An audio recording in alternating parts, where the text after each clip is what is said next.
ত্রিপুরার ক্রীড়াক্ষেত্রে এক অনন্য গর্বের নাম জুডোকো অস্মিতা দে। রাজ্যে ফিরতেই সংবর্ধনা। ত্রিপুরার ক্রীড়াক্ষেত্রে এক অনন্য গর্বের নাম জুডোকো অস্মিতা দে। আজ 5 জুলাই 2025 ঠিক বিকেল 2:45 আগরতলায় এমবিবি বিমানবন্দরে পৌঁছানো মাত্রই তাকে সংবর্ধনা জানাতে হাজির ছিলেন অল ত্রিপুরা জুডো অ্যাসোসিয়েশনের সাধারণ সম্পাদক প্রণব সাহা সহ সংগঠনের অন্যান্য সদস্যরা। অস্মিতা বর্তমানে দেশের 48 কেজি ওজন শ্রেণীর তারকা মহিলা জুডোকো। সদ্য শেষ হওয়া ওয়ার্ল্ড পুলিশ গেমস 2025 ইউএসএ থেকে রৌপ্য পদক জিতে দেশে ফিরলেন তিনি।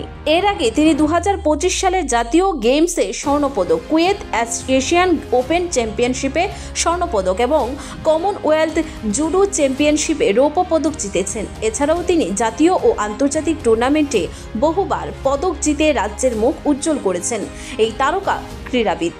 আজ তার রাজ্যে প্রত্যাবর্তনে গোটা জুডো মহলেই খুশির হাওয়া। ত্রিপুরা থেকে উঠে এসে এভাবে বিশ্বমঞ্চে নিজের ক্ষমতা ও পরিশ্রমের স্বীকৃতি আদায় করেছেন অস্মিতা। তার নিঃসন্দেহে অনুপ্রেরণা আগামী প্রজন্মের খেলোয়াড়দের কাছে। আমার নাম অস্মিতা দে। আমি এখন রিসেন্টলি ওয়ার্ল্ড পুলিশ গেম খেলাইছি আমেরিকার থেকে।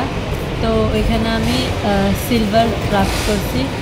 আর আশা আছে আগে আরও যে ইন্টারন্যাশনাল খেলবো এদের মধ্যে আমি মেডেল প্রাপ্ত করুন। আর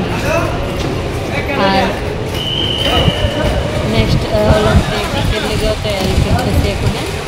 তো এখন আমি আরও প্র্যাকটিস করতে লাগবো, হার্ডওয়ার্ক করতে লাগবো। এরপরে আমার মেহনতের উপরে মেডেল পাবো বা